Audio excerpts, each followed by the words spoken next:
I am Chris Kaler. And I'm Amber Foster, Kajin Cosplay, and today we are back again with you guys with Demon Slayer. Episode 13, halfway through the series, guys. Yes. So maybe a new opening, new theme song? I don't know, maybe. After we tried so much to practice it. Anyway, things are getting very interesting. We met two new characters in the last couple of episodes. Yeah. The boar guy who uses a breath style he created himself. He thought it. Well, we don't know if he created it himself. Maybe he didn't create it, but he learned it on his own, and that's pretty awesome. It's beast style, so that could explain the head and stuff. But he's just driven. He just runs for the fight. He's just badass. He's a bit crazy. A bit. Then you've got Zenitsu, who is scared shitless all the time, but then when he falls asleep, he turns into a beast. Wow. He's ripping of confidence while he's asleep and just slashing his opponent. Powerful. Man. Damn. But he doesn't remember any of that when he wakes up, so I wonder if eventually the two could become the same person. Please. He's got so much abilities.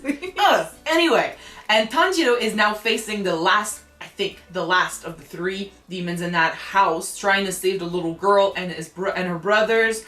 They are somewhere else, trying to escape the demons. Mm-hmm. He's facing that last one with the thingies.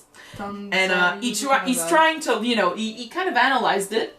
He knows how it works. He's trying to, evade it. But the thing is, he's being weakened by wounds from his last fight, and he's basically saying that he's got to push through, and try to, find a way to make it easier on him, because otherwise he's gonna lose. So basically, share will against a full power demon who used to be one of the top 12 demons. Yes. In existence. And that's true. We didn't even talk about this. We'll talk about this in this episode, maybe. Okay. But then we'll see what happens. Let's see the end of that fight, and we'll see later on what we can talk about concerning that demon. All right. Let's go.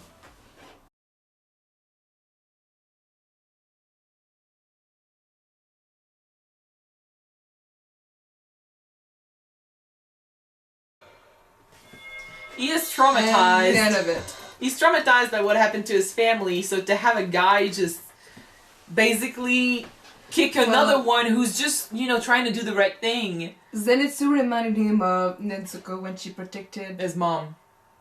What? I think it was his mom, but then, no, his family, basically. It was Nezuko when she was protecting her sister. Or a brother. It's his family. People that are willing to suffer to protect the weaker ones. He's been, in the same position before with his sister, and he's always taking care of, he was taking care of his siblings. Nezuko's doing the same thing with humans because she sees her family. He's seeing the same, the people that become close to him are becoming his new family, and he has to protect them. So, what's actually more important than his own life? Nezuko is one, but then the people that are willing to, suffer to protect her and help him, they are there as well, or at least they will become there as well. Mm-hmm. We learned a lot of stuff that we just assumed before, but Inosuke, we did think, say a few episodes ago that maybe he was the fifth one, but then he wasn't at the ceremony after. So he was there before them and left before them. Yeah, he just left. He wasn't patient enough to just wait. So. But his drive, we'll see where that leaves us later on, but he senses demons and he just goes at them. He wants to obliterate the demons. It's not just about the fight. Because at first we thought that I thought he was maybe picking a fight with Zenitsu because he was there, But no, it's the demons. The demon, Yeah. He did say before that he was gonna just kill him along with Nezuko, but then he stopped himself, so he's not completely, crazy, obsessed with fighting. He doesn't want to kill humans. I wonder was he gonna do it there before Tanjiro interrupted him, or is his drive to kill demons not as strong as his drive to protect humans? I don't know. I don't know where he stands yet. But he's willing to kick one to death, though, if it means getting to that demon. So he could be. He's a loose cannon. He's a bit dangerous. He's a bit obsessed.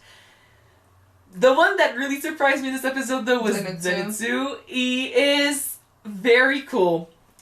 The fact that he hit his head might have nothing to do with him suddenly growing some balls, but just the fact that he showed, a courage, a willingness to stand up in between, a terrifying guy and the box that contained a demon. He's not supposed to protect demons, but because it meant so much to Tanjiro, and Tanjiro means so much to him because he represents good, he represents something that he doesn't feel in the others, I feel.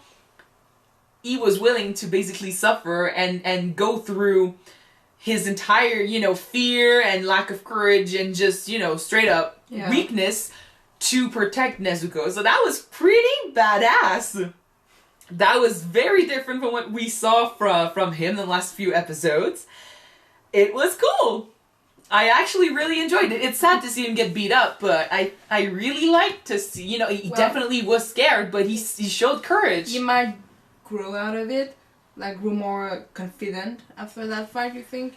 I think he always had it in him. It's just that whenever this actually gave him a reason to fight. Before, I don't know, not that he didn't have a reason to fight when he was in the house, but because it's not like the kid was about to die. Like, he was still behind him and they were still trying to run away from the demon and stuff. And then when they were about to die, that's when he fell asleep and he kicked his ass. But outside there, like, if he didn't do anything, Nezuko was gonna die. True. So maybe it's because he had no choice. Maybe it's because his connection to Tanjiro and what it means to protect Nezuko was so strong that he just did it. Or maybe the fact that he hit his head really just shook some sense into him. So he's still not all there?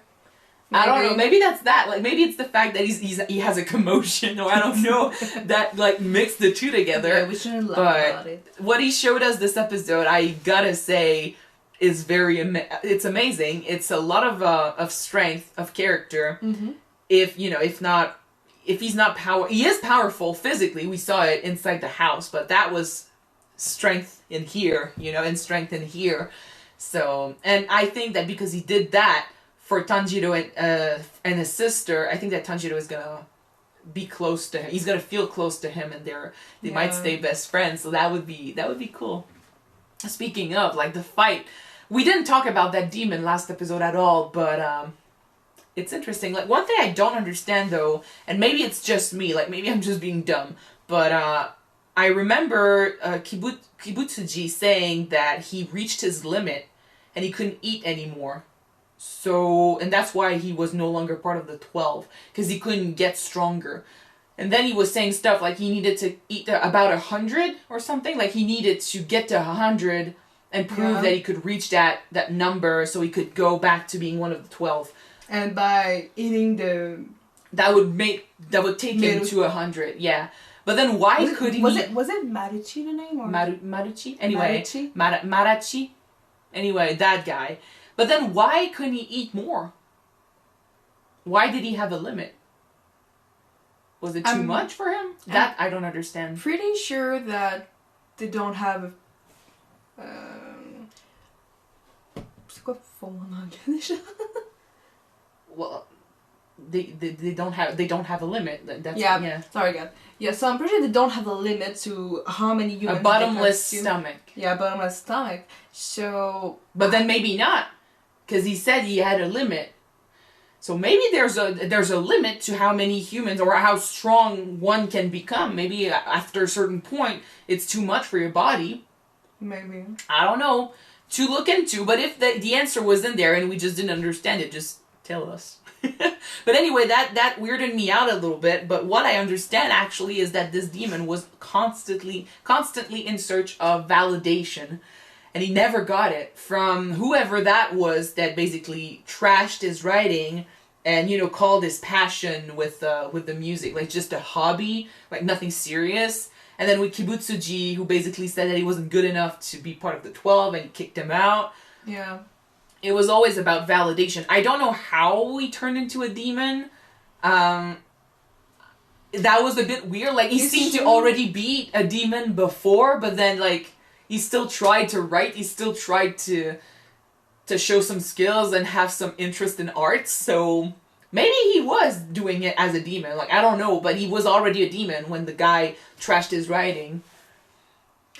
I'm a bit surprised because every time that we saw somebody becoming a demon, they don't keep their own human morale. Well, we don't know. Depends. Like, maybe that's why he became one of the 12. Maybe because it was different. Nezuko still cares for her brother. Yeah, but Lady, at first she did try to hit him, though. Well, she tried to fight, but she was just transforming. Right after this, she protected him. Yeah. So she kept a part of her humanity in there. And, or the two from a couple of episodes ago, Lady Tamayo and Yushido? Yeah, Yushido. Anyway, these two, they still have, well, they're demons, but they still act like humans, they are in control, they're not beasts, so maybe it depends on how much blood he got from Kibutsuji, maybe it depends on his, his own capabilities as a demon, or it's in his soul, it's in his character, I don't know, but he was still in control. He was looking for that, confirmation, validation, and Tanjiro gave it to him. He does it often, most of the time he ends up connecting with these people, with these demons, and their human side, without even realizing it. And I kind of understood, at least I tried to understand it my own way, but the thing with the paper is, since he was being careful of the writing, the sheets and stuff, and he was just doing minimal steps, and basically keeping it at the lower number of steps possible, he chose to take that and do the same with his breathing. So minimal breathing, no impacts, so you don't do damage. Just like with the paper.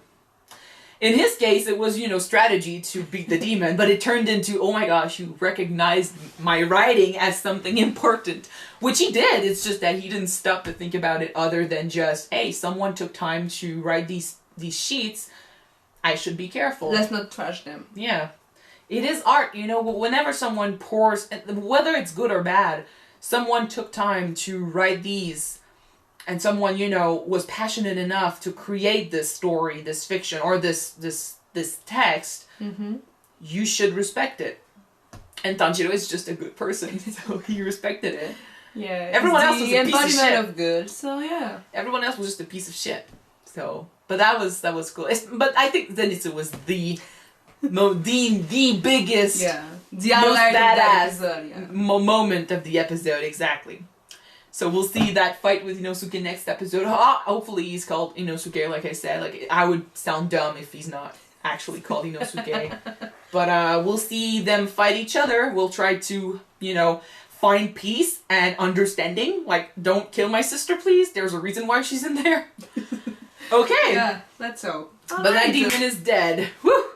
Thank you guys so much for watching this episode with us. If you want to see the next episode right away, it is already on Patreon. You can check it out. The link is in the description. Yeah, so don't forget to subscribe if you want to watch it now, guys. And if not, wait for the next one to be out on YouTube, which will be next week. So we're going to see you then. Bye. Bye, guys.